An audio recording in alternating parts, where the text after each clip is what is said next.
Hey guys, what's up? Once again, welcome back dito sa ating channel, Birds Gaming nagbabalik. Para sa another video dito kay Slipagotchi. At sa video na ito ay pakita ko sa inyo guys kung paano tayo makakasali sa airdrop, sa play to airdrop na ino-offer nitong laro. Okay? So, panoorin nyo ito. Alright, so dito sa interface ng laro, dito sa may upper left corner, itong parang profile pic ninyo, ito ha. So click ninyo yan. Yan. And then itong total income na nasa may right side ng color blue, ito, di ba? Click nyo itong parang information icon para makita natin. Yan. So, ito yung details ng kanyang play to airdrop. So, sabi dyan, collect points, convert into tokens at TGE. So, paano tayo makaka-collect ng points? Ito yan. So, heroes. Complete your collection with 15-star heroes. So, yung mga heroes dito guys, through cards nakukuha natin. So, tapos pwede natin silang i-level up and then pwede rin i-upgrade yung stars. So mas mataas yung level, mas mataas yung stars upgrade, mas mataas yung points na makukuha natin, and then mas magiging mataas yung allocation na makukuha natin sa TGE. So ito pa, yung gold, yung parang in-game currency niya.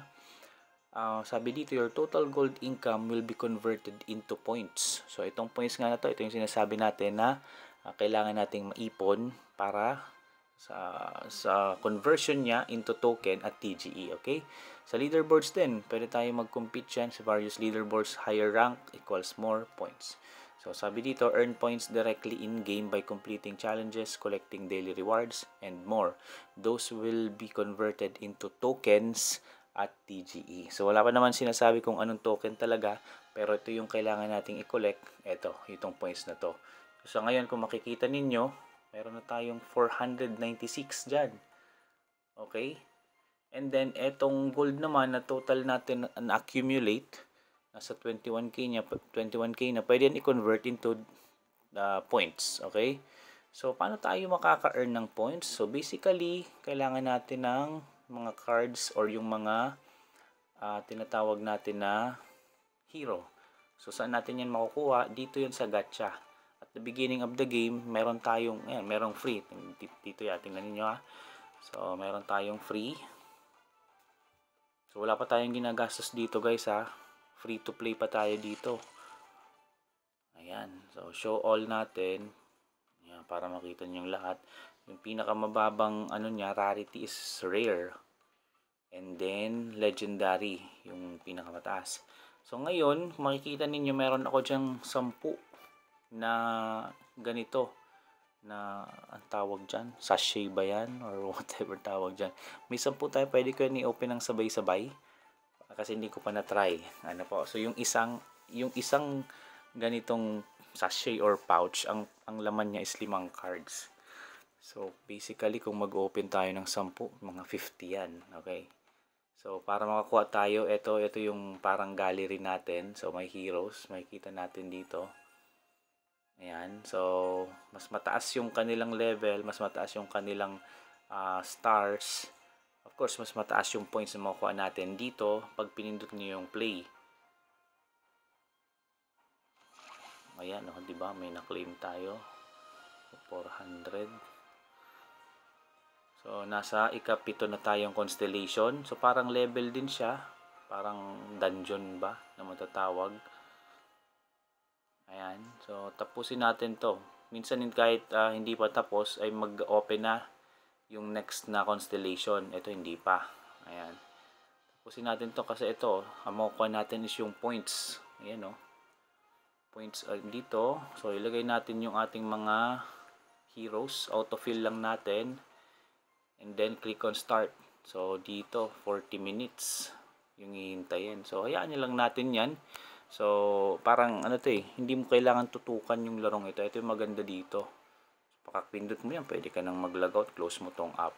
So anyways, bago tayo magtapos sa video na ito, pakita ko sa inyo itong pag-open natin ng 10 sachet.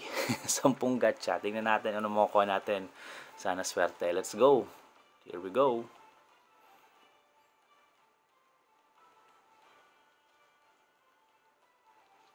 Tadadadan. Uy!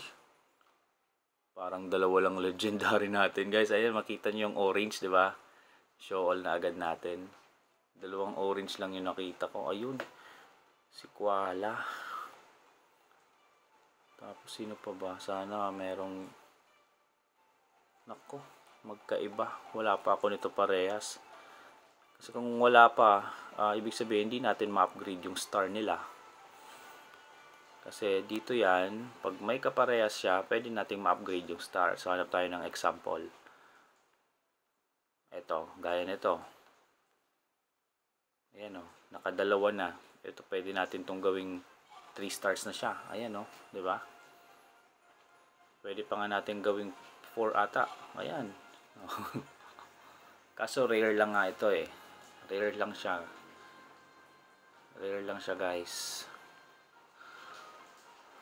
Okay, so I guess that's it for this video. Sana may natutunan kayo, and kung merong mga katanungan, pwede kayo mag-comment dyan sa baba. So yan, nandyan din yung links natin dito sa larong ito. Check it out nyo na lang, guys, including their social media accounts, Discord, Telegram, ano pa ba, yung X or dating Twitter, so and so on and so forth. So thank you so much for watching, guys. See you sa next videos. Bye bye.